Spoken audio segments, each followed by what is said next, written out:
Ok, donc c'est parti pour la dernière vidéo concernant le chapitre des fonctions mémoire en automatisation. Donc dans cette dernière vidéo, on va aborder le point D de la page 56 qui traite des bascules maître-esclave. Alors ici, la bascule maître-esclave, c'est la dernière bascule que nous allons aborder et c'est la bascule, disons, la plus complexe qu'il y aura dans ce cours-ci. Alors, la bascule maître-esclave ou master-slave en anglais, pourquoi est-ce qu'elle s'appelle maître-esclave? Tout simplement parce qu'elle est composée de deux bascules RS, munies respectivement d'un signal d'horloge direct et inverse. Alors, comme il y a deux bascules, il y en a une qui est mise en cascade sur la première, donc on dit que celle-ci est tributaire des états de la première. Donc, si elle est tributaire, c'est ce qu'on appelle une bascule esclave, tout simplement. La première bascule s'appellera donc la bascule maître. Alors le schéma, ci-dessous, on le repère avec une première bascule ici composée de 1, 2, 3, 4 portes logiques NAND, ok, et en série à cette première bascule-ci, on en met une deuxième, une autre bascule RS composée également de 1, 2, 3, 4 bascules portes logiques NAND, d'accord. Alors, on remarque aussi sur le schéma que on n'a pas juste mis deux bascules RS en série, on a rajouté ici un signal d'horloge qui se nomme CP pour tout simplement clock pulse en anglais. D'accord. Alors ce signal d'horloge est présenté de manière directe, on le voit ici, aux entrées des premières portes logiques de la première bascule RS. D'accord. On voit aussi que sur les deux premières entrées, on a une entrée S et une entrée R, comme sur une bascule RS tout simplement classique. D'accord. Alors, ce signal d'horloge, clock pulse, était également présenté de manière inverse, grâce ici à la porte logique inverseuse, à la deuxième bascule RS. D'accord. Donc le signal clock pulse est présenté de manière directe à la première bascule et de manière inverse à la deuxième bascule. Les autres entrées de la deuxième bascule, qu'on voit ici en haut et en bas du dessin, eh bien ces deux entrées-ci sont tout simplement les sorties de la bascule précédente. D'accord. Donc les sorties de la bascule précédente sont répercutées au signaux d'entrée de la deuxième. Et en sortie de la deuxième bascule, j'ai tout simplement les sorties Q et Q bar, comme on avait déjà vu précédemment. D'accord. Alors, on va étudier un petit peu le fonctionnement de cette bascule-là en analysant ce qui se passe lorsque l'on présente ici à l'entrée du signal d'horloge une impulsion qu'on appelle tout simplement impulsion d'horloge. D'accord. Alors, l'impulsion d'horloge, elle passe tout simplement ici d'un état logique bas vers un état logique haut. D'accord. Alors, que l'on soit en état logique bas ou en état logique haut, on va avoir un comportement complètement différent des deux bascules et donc de la bascule maître-esclave complète. D'accord. Alors si le comportement est différent d'un état logique haut à un état logique bas, on va avoir, lors du flanc montant et du flanc descendant, des changements de comportement de mes composants. C'est ce qu'on va étudier ici à la page suivante. D'accord. Alors, lorsque la cloque est à 0, donc est à l'état logique bas, eh bien, la bascule maître, donc c'est la première bascule, est dans une situation de mémoire, même si les entrées RS changent. Les sorties de cette bascule gardent donc l'état qu'elles avaient à l'impulsion précédente. On appelle cela la bascule maître verrouillée. D'accord. Donc si je reprends tout simplement ma bascule ici, maître esclave, je la mets dans Paint pour avoir quelque chose de plus simple. Alors, on va voir tout de suite que si j'applique tout simplement 0 au niveau de mon horloge ici, je vais présenter un 0 au niveau de l'entrée de ma première porte logique et un 0 aussi au niveau de la deuxième entrée de ma porte logique. Donc ça veut dire que une porte NAND avec un 0 à son entrée va automatiquement répercuter un 1 à sa sortie. D'accord. Parce que 0 fois quelque chose, 1 ou 0, ça va me donner 0. J'inverse, ça me donne un 1. D'accord. Et donc je me retrouve ici avec une bascule maître, la première bascule ici, qui présente un 1 et un 1 au niveau de ses sorties qui sont S bar et R bar. Donc c'est les sorties de la première porte logique. Alors si je vais voir un petit peu plus loin dans mon cours, quelques pages au préalable, voici à la page 52, on voit que lorsque l'on a S bar et R bar qui sont à 1, on est dans le cas numéro 2, et le cas numéro 2, c'est ici le cas mémoire. D'accord? Donc, lorsque l'on applique un état logique bas, c'est-à-dire un 0 logique au niveau de l'entrée de la clock, eh bien, on va avoir une bascule maître qui est verrouillée parce qu'elle est en fonctionnement mémoire ici. D'accord? Par contre, pour la bascule esclave, le signal d'horloge est à 1. Parce qu'on a inversé ce signal-ci, donc le 0 devient 1 à ce niveau-ci. Donc on vient appliquer un 1 ici, et donc on a un 1 à l'entrée de ma deuxième porte, de ma deuxième bascule RS, pardon. D'accord? Donc, à ce niveau-ci, si la clock est à 1 pour la deuxième bascule, eh bien, elle va tenir compte des états de sortie de la partie maître. La sortie Q prendra donc un état logique en conséquence. Donc ici, si j'applique un 1 et un 1 au niveau de ces deux entrées-ci, eh bien la sortie de mes portes logiques et donc les sorties finales Q et Q bar ben, vont dépendre de ce qui va se passer au niveau ici de des autres entrées. D'accord? Et ces autres entrées-ci, c'est tout simplement quoi? Ben, c'est la sortie de la première bascule. Okay. Et donc, si la deuxième bascule, ici RS esclave, donne un état de sortie qui est proportionnel aux états d'entrée, eh bien on dit que cette bascule-ci est transparente. D'accord? Pourquoi transparente? Parce qu'elle va tout simplement réagir aux entrées et fournir un signal de sortie en adéquation avec celui-ci. Maintenant, lorsque la clock est à 1, eh bien les sorties de la bascule maître vont venir tenir compte des entrées RS et prendront un état de sortie en conséquence. D'accord? Donc c'est à ce moment-ci la bascule maître qui va devenir transparente. Donc si je reprends ce qui se passe ici dans mon petit tableau Paint, eh bien au lieu d'appliquer un 0, maintenant on va appliquer un 1. D'accord? Donc le 1 va être répercuté de manière directe au niveau de la première bascule. Donc j'ai un 1 et un 1. Donc en fonction de ce qui va se passer au niveau de S et de R, je vais avoir une sortie différente au niveau de ma bascule ici, à ce point-ci et à ce point-ci. D'accord? Donc, la bascule va réagir en fonction de ce qui se passe au niveau de ces deux entrées, S et R. C'est pour ça qu'on dit qu'elle est transparente. Elle va travailler et réagir en fonction de ces entrées. Par contre, le signal d'horloge est à 0 pour la bascule esclave à cause de la porte logique inversée ici. Je vais avoir un 0, donc je vais avoir un 0 ici et un 0 là au niveau des deux autres entrées.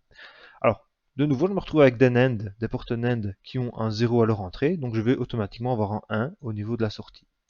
Ce qui va provoquer ici des états Q et Q bar inchangés parce que la deuxième bascule va travailler en état mémoire parce qu'on a 1 et 1 au niveau de S et de S bar. De S bar et de Q bar. S bar et R bar, pardon. Par contre, c'est ce qui est dit ici, le signal d'horloge est à 0 pour la bascule esclave, elle est donc dans une situation mémoire et la sortie Q reste inchangée par rapport à la situation précédente.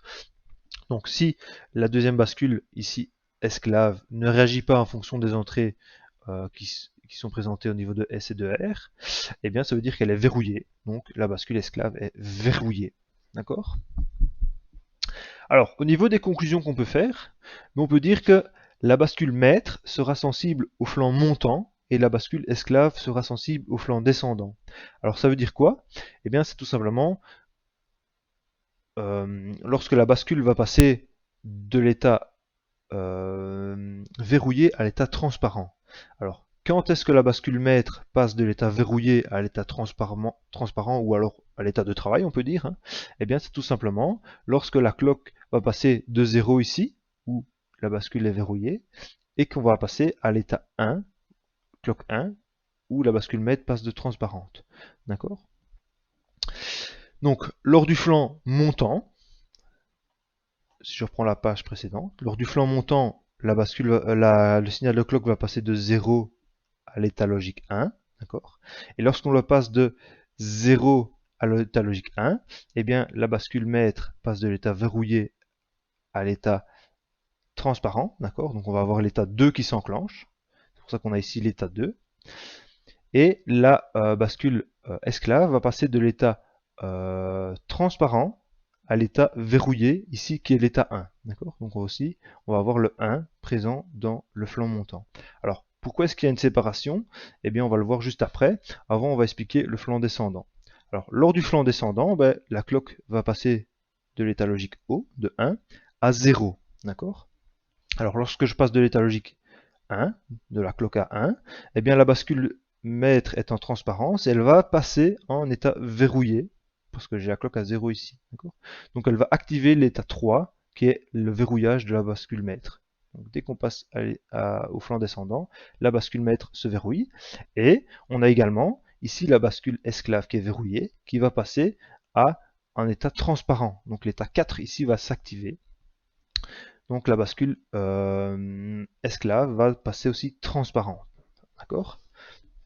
Donc je récapitule. On a ici la cloque est à 0. Ensuite, la bascule esclave se verrouille. La bascule maître devient transparente. Ensuite, on a la bascule maître qui devient verrouillée et la bascule esclave qui devient transparente en quête. D'accord? Alors, il y a une séparation nette entre ces deux bascules, les empêchant de travailler simultanément. Toute modification intempestive de Q est donc impossible.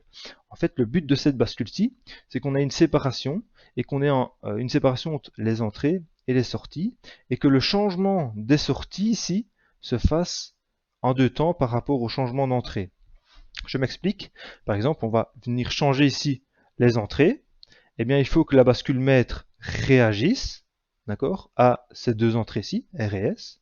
Donc, elle va prendre un état de sortie en adéquation par rapport aux entrées. Mais pendant ce temps-là, la bascule esclave, elle doit rester verrouillée. On ne doit pas avoir des entrées Q et Q bar qui changent également, parce que sinon ça veut dire qu'on va avoir peut-être des changements intempestifs de sortie. Donc, pendant que la bascule maître travaille et réagit par rapport aux entrées S et R, eh bien la bascule esclave doit rester verrouillée. D'accord ? Une fois que la bascule maître a commuté, et donc a sorti des sorties, effectivement, en adéquation aux entrées S et R, eh bien, elle va se mettre maintenant en fonction mémoire pour garder ce qui se passe au niveau de ses sorties, et donc elle va se verrouiller. Une fois que la bascule maître est verrouillée, on va lancer le travail au niveau de la bascule esclave, et donc celle-ci va passer du mode verrouillé au mode transparent pour tenir compte des sorties ici de la première bascule et donner des sorties Q et Q bar en adéquation avec ce que la bascule maître vient de calculer. D'accord? Alors, c'est pour ça qu'on doit avoir ici une séparation pour que, effectivement, les deux bascules ne s'activent pas ou se bloquent en même temps. D'accord? Donc le premier point, on doit avoir ici d'abord le verrouillage de la bascule esclave, puis la transparence de la bascule maître, et puis après on doit avoir le verrouillage de la bascule maître, et puis seulement la transparence de la bascule esclave. D'accord? On ne peut pas faire l'inverse, sinon ça voudrait dire que la bascule esclave travaille, par exemple, sur une bascule maître qui n'a peut-être pas encore fini de calculer. Donc je suis obligé d'avoir cette chronologie-là. Donc le seuil de réaction de la bascule esclave sera plus bas que le seuil de réaction de la bascule maître. D'accord? Donc 2 et 3 c'est la bascule maître, et la 1 et 4 c'est la bascule esclave. Alors, effectivement, ici on dit que la séparation empêche toute modification intempestive de Q, et donc on a un fonctionnement beaucoup plus stable de notre bascule. Alors, évolution de cette bascule-ci, c'est la bascule JK, maître-esclave. Donc ici, on ajoute le terme JK. J et K sont tout simplement deux autres entrées qui prennent un petit peu la place des entrées S et R que l'on avait préalablement. Alors, le J et le K sont juste deux petits fils à ajouter pour transformer la bascule maître-esclave en une bascule maître-esclave JKMS. D'accord? Alors, on va voir en quoi ça correspond. On dit que le problème de la séparation des entrées et des sorties est résolu pour la bascule précédente. C'est ce qu'on a fait. En ajoutant deux bascules, une maître, une esclave en série, on a un fonctionnement fractionné entre les entrées et la sortie. Donc on a donc une séparation entre entrée et sortie. Par contre, il reste à trouver une solution pour éviter la combinaison interdite au niveau des entrées. On avait dit, si je retourne à ma page 52, qu'il y avait un état interdit sur ma bascule, qui était lorsqu'on avait présenté S et R égale à 1, eh bien on avait Q et Q bar qui est égal à 1 aussi, c'est ce qu'on appelait état interdit. Donc ici on va tout simplement ajouter une petite modification pour éviter de se retrouver dans cette situation-ci. Alors comment est-ce qu'on fait? Eh bien tout simplement je reprends ma bascule maître-esclave que j'avais fait, que je viens d'étudier au chapitre précédent, et alors je prends la sortie Q bar que je répercute au niveau de l'entrée de ma première porte logique. D'accord? C'est entre guillemets l'entrée S. Alors ici, comme on n'a plus une bascule RS, on a une bascule qui possède une porte logique à 3 entrées, et bien la troisième entrée s'appelle J tout simplement. Pareil pour la deuxième porte logique, je reprends la sortie Q que je répercute au niveau de l'entrée de ma deuxième porte logique, au niveau de la première bascule. Et donc, au lieu d'appeler cette entrée-ci l'entrée R, je l'appelle K. Donc j'ai une bascule JK avec de nouveau le signal d'horloge qui lui est inchangé par rapport à la bascule précédente.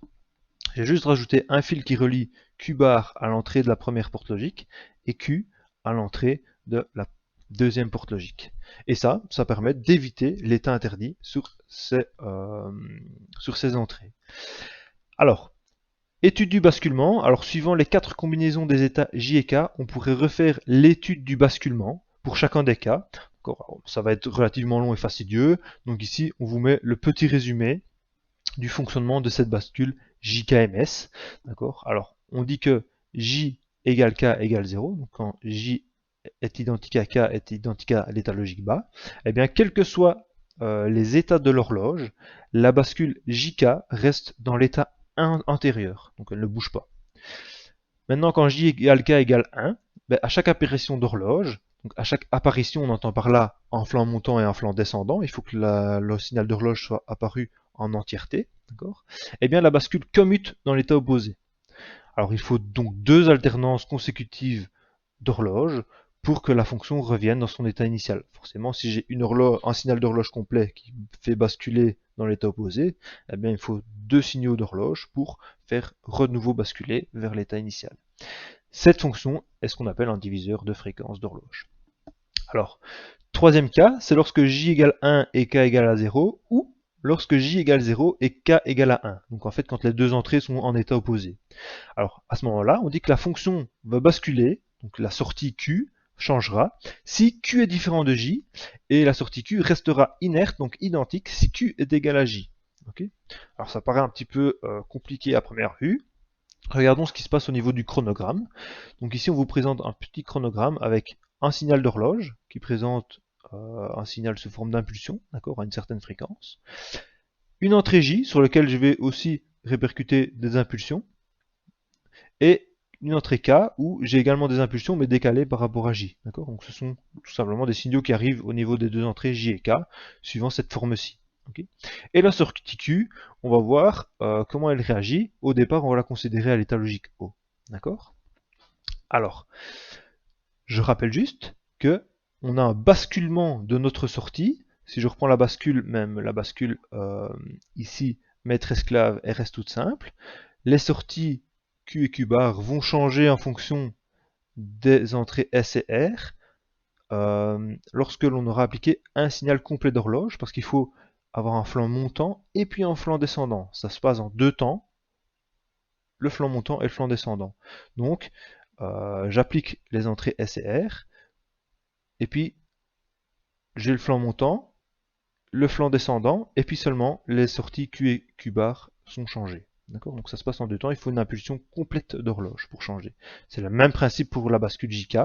Il faut un flanc montant et un flanc descendant d'horloge pour faire changer mes sorties.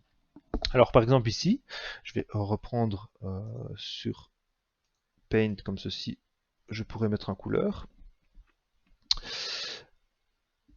Alors copier-coller, copier-coller, comme ça sera plus clair. Alors ici, je vais dessiner en noir tout simplement le signal d'horloge. Donc on a un flanc montant d'horloge, un flanc où j'ai un état logique haut de l'horloge, et puis j'ai un flanc descendant ici. D'accord. Alors j'ai donc eu l'apparition d'un signal d'horloge, un flanc montant et un flanc descendant. Alors au niveau du flanc descendant, c'est à ce moment-ci que les sorties vont changer. Alors je regarde ce qui se passe lors du flanc descendant au niveau des entrées J et K. Ici je vois que lorsque j'ai le flanc descendant, J est à l'état logique O, est à 1, et K est égal à 1. D'accord. Donc je me retrouve dans le deuxième cas où J égale K égale à 1. D'accord. Et on dit qu'à chaque apparition d'horloge, la bascule commute dans l'état opposé. D'accord. Donc j'ai une apparition d'horloge. Au flanc descendant, je constate que J égale à 1, K égale à 1. Donc Q passe tout simplement de l'état logique haut à l'état logique bas. D'accord. Ensuite, on suit son petit bonhomme de chemin. Je constate qu'un petit peu plus loin, j'ai une deuxième apparition d'horloge en flanc montant et puis en flanc descendant. Donc j'ai une deuxième apparition d'horloge. Je regarde ce qui se passe au niveau des entrées lors du flanc descendant. Je constate ici que lors du flanc descendant, J est à 0 et K est égal à 1. Je vais voir ce qui se passe. J est égal à 0, K est égal à 1. La fonction basculera si Q est différent de J et restera identique si Q est égal à J. Q est à 0, J est à 0, donc je me retrouve dans ce cas-ci où Q égale à J, donc la fonction restera inerte, donc je n'ai pas de variation de sortie. Donc au niveau du flanc descendant de l'horloge, J est égal à 0, K est égal à 1, Q est égal à J, donc je n'ai pas de changement d'horloge. L'horloge reste donc à 0 toute cette période-ci. Ensuite, de nouveau, on suit le petit bonhomme de chemin. J'ai l'apparition d'un deuxième signal d'horloge, le flanc montant, l'état logique haut, et le flanc descendant. Voilà, au niveau du flanc descendant, je termine mon impulsion d'horloge. Je regarde de nouveau ce qui se passe au niveau des autres entrées. Alors, je constate que J, à ce moment-ci, est de nouveau passé à 1. Q est égal à 0. D'accord. Donc, je me retrouve également dans la troisième situation où J est égal à 1, K est égal à 0. Or, cette fois-ci, Q est à 0 pour le moment, et J est égal à 1. Donc J est différent de Q, donc je me retrouve dans la deuxième situation où la fonction va basculer parce que Q est différent de J. Donc, à ce moment-ci, la sortie Q va pouvoir basculer. Donc j'ai le flanc descendant de mon impulsion d'horloge, J est à 1, Q est à 0, Q est à 0 et est différent de J, donc la bascule change de fonction. D'accord. C'est la sortie qui change d'état. D'accord. Je suis de nouveau mon petit bonhomme de chemin. J'ai une quatrième impulsion d'horloge, un flanc montant et un flanc descendant. Même principe, je regarde ce qui se passe au niveau du flanc descendant. D'accord. Donc je constate que J est égal à 1, Q est égal à 1. Non, J est à 1, K est à 1. Donc J égale K égale à 1. Donc ici, la bascule change tout simplement d'état. Et Q repasse à l'état logique bas. Alors il nous reste deux impulsions d'horloge. Ici, un flanc montant et un flanc descendant. Je regarde de nouveau ce qui se passe au niveau du flanc descendant. J est à 0, K est égal à 1, Q est égal à 0, Q est égal à J, donc je n'ai pas de changement d'état logique. C'est le troisième cas ici. Et dernière impulsion d'horloge, j'ai un flanc montant, un flanc descendant, d'accord, de nouveau même principe. Au niveau du flanc descendant, je regarde ce qui se passe. Alors, j'ai J est égal à 1, K est égal à 0, Q est égal à 0 pendant toute cette période-ci. Donc Q est différent de J. Donc J est à 1, K est égal à 0. La fonction va basculer si Q est différent de J. Donc ici Q est bien différent de J. Donc la sortie Q change de nouveau d'état. Flanc descendant, J1, K0, Q0, Q différent de J, changement. Okay. Et donc j'ai bien un signal de sortie qui présente cette forme-ci. D'accord. Donc il faut bien retenir que en fait, il faut regarder ce qui se passe au flanc descendant de l'horloge, une fois qu'on a eu une impulsion d'horloge. Et alors, au flanc descendant, j'ai trois cas possibles qui sont présentés ici dans le cours, où j'ai lorsque J égale K égale 0, J égale K égale 1, et puis lorsque les deux entrées sont en état antagoniste. D'accord. Alors, petite remarque, il y a plusieurs formes de bascule JK en CI, donc c'est un circuit intégré. Tous ne sont pas des MS, donc des master-slave. Il existe d'autres types de bascules, on verra ça plus tard si on a le temps. D'accord. Alors on peut avoir commutation au flanc montant, mais aussi au flanc descendant. Ici par exemple c'est une commutation au flanc descendant, c'est tout à fait possible. Des entrées de forçage permettent la mise à 1 ou à 0 de la bascule de manière asynchrone. Donc, lorsque c'est asynchrone, ça veut dire que c'est décalé dans le temps. D'accord. Alors ces entrées sont prioritaires sur les entrées J et K. Et ici, on voit dans le cours une petite présentation symbolique d'une bascule JK, parce que évidemment, si je prends la page précédente, représenter une bascule JKMS à chaque fois avec le symbole complet, c'est relativement long et fastidieux à faire. Dans les circuits électroniques, on va présenter cette bascule-là avec sa forme symbolique et simplifiée qui est présente ici et qui est beaucoup plus facile et rapide à mettre en œuvre. D'accord? Alors je retrouve de nouveau une entrée J, une entrée K, une entrée pour l'horloge, clock pulse. Ok, donc j'aime bien mes trois entrées ici. J'ai à droite les sorties Q et Q bar. Ok, de manière très classique. Et alors on rajoute deux petits composants. Un composant qu'on appelle ici preset et un composant qu'on appelle clear, tout simplement. D'accord? Et alors, le preset, à quoi il sert? C'est tout simplement pour imposer une mise à 1 de Q au niveau de la sortie de ma bascule. D'accord? Donc lorsque j'applique un signal sur preset, d'accord? Donc on voit qu'il y a une boule inverseuse. Donc pour imposer un signal à preset, donc le preset doit valoir 0 pour avoir un 1 ici appliqué réellement à ma bascule, à cause de la boule inverseuse. Donc lorsque j'applique 0 sur le preset, j'ai un 1 ici qui est appliqué à ma porte logique, à ma bascule, et donc j'impose ici une sortie 1 à la sortie Q, tout simplement. Ok. J'ai une autre entrée qui est l'entrée clear, de nouveau qui est une entrée inversée, parce que on a une boule d'inversion. Et à quoi sert le clear? Tout simplement lorsque j'applique un signal 0 au niveau de mon clear, j'inverse ce signal, donc j'applique réellement un 1 au niveau de ma bascule. Et donc, le fait d'appliquer un signal 0 sur clear va forcer la sortie à passer à l'état logique bas, donc à 0. Donc ce sont deux fonctions, le preset qui impose une sortie haute à la sortie de ma porte logique et donc de ma bascule, et donc la deuxième entrée qui est l'entrée clear qui va imposer un signal de 0 euh, à ma bascule. Preset impose en état logique haut, clear impose en état logique bas à la sortie. Okay. Alors, retenez bien cette bascule-là, parce que son fonctionnement, on va l'aborder dans le chapitre suivant, qui est le chapitre 8, destiné aux compteurs et registres. Donc, ce chapitre-ci fera l'objet de la prochaine vidéo, où on détaillera en long et en large, tout simplement, les compteurs en automatique.